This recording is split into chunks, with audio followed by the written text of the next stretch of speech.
Igan inamin ni bagong Senate President Chis Escudero na inisyatibo niya na kunin ang liderato sa Senado at wala raw kinalaman dito ang palasyo. Ang pinalitan naman niya ang si Senator Mig Zubiri, hindi makapaniwalang bumoto laban sa kanya si Senator Bato de la Rosa na sinaluduhan pa niya kahapon. Saksi, si Mab Gonzales. Naiyak pa si Senador Bato de la Rosa matapos sumaludo sa kanya si Senador Juan Miguel Zubiri habang nagtatalumpati sa sesyon kahapon. Sa isang punto, emosyonal din si de la Rosa habang yakap ng asawa ni Zubiri bago ang talumpati. To Bato de la Rosa, who stuck it out with me till the very end. Sir, I salute you, sir. Pero ang hindi alam noon ni Zubiri, isa si de la Rosa sa 15 senador na pumirma sa resolusyon para mapalitan siya bilang Senate President. My signature was already insignificant. Lumapit sila sa akin after the battle has been won.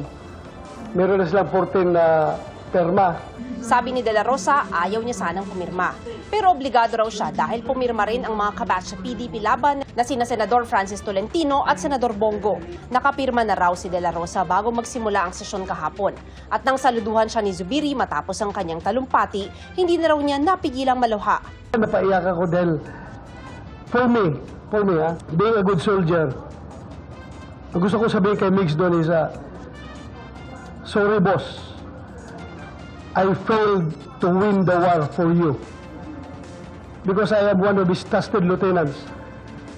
Ang kanyang mission sa akin is talagang i-secure yung aking partido, yung PDP na patuloy na magsuporta sa kanya. Nang malamang kasama si de la Rosa sa pagpirma sa resolusyon, sabi ni Zubiri, Kung kahapon ako po ay heartbroken, then po ako'y dumbfounded. Talagang hindi ko mag-gets, hindi ko talaga maisip, hindi ko talaga mag-grasp yung pangyayari niya.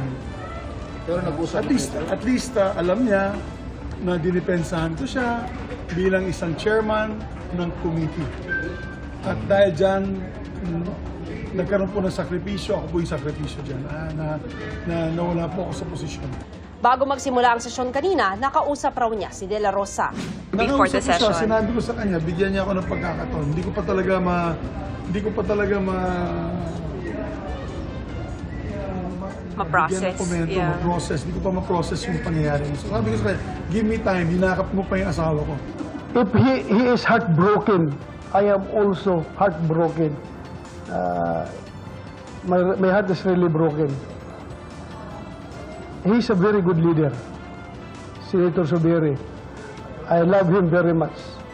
Sa kanyang talumpati kahapon, nabanggit ni Zubiri na kaya siya natanggal sa pwesto ay dahil meron siyang hindi sinunod na makapangyarihan. Itinanggi ngayon ng bagong Senate President na si Chis Escudero na may kinalaman ang Malacanang o Kamara sa pagpapalit ng liderato ng Senado. Did at any point you have any conversation with the Speaker, with the First Lady, or with the President? Nakita kami last week, Wednesday, birthday ng ilang congressman, kasama yung kapatid ko. Pero it was an open and public gathering. Pag-uusap about the leadership change. Walang pakialam ang Kamara sa leadership change at ganyan din mga komite ng Senado. Wala rin pakialam ang Senado sa leadership at mga komite ng Kamara. Sorry to ask. Co-equal branch yan. Sarili raw na inisyatibo ni Escudero ang mangampan niya bilang Senate President. Huwebes lang daw siya nagsimulang kumausap sa mga kasamahan niya. Nitong linggo, may 13 boto na siya, mayorya ng Senado.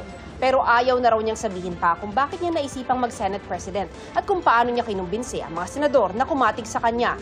Kwento naman ni Senador Jinggoy Estrada na bagong Senate President pro tempore, nakatanggap siya ng tawag mula kay Escudero 3 araw na ang nakakaraan. He intimated to me that he was interested in the Senate presidency, and then of course I was asking a lot of questions, and I agreed. Walang masamang tinapay sa akin si Senator Mix.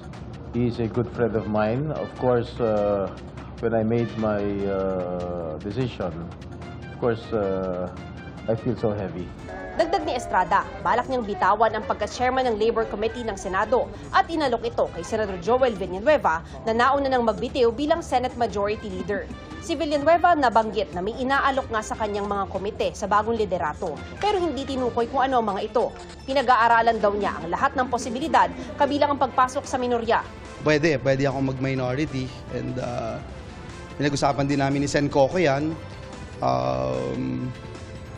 if others will join me, what's gonna happen, and also I think we have enough time to decide on it. Magbe-break na rin lang in 2 days. As SP Migs made mention yesterday, as far as we are all concerned, we are 7 independent senators as of this time. Ang 7 senador na tinutukoy ni Villanueva bilang independent, mananatili raw munang isang bloke ayon kay Zubiri. Sa ngayon, kailangan pampunan ang ibang posisyong nabakante, gaya ng chairman ng Senate Subcommittee on Constitutional Amendments na dumidinig sa charter change. A caucus, I understand, tomorrow concerning the other committee memberships because some of the committee heads, chairs already signified their intention to resign or some have already resigned. Sa usapin ng Chacha, hindi raw magiging rubber stamp ang Senado sa ilalim ng bagong liderato, ayon kay bagong Senate Majority Leader Francis Tolentino.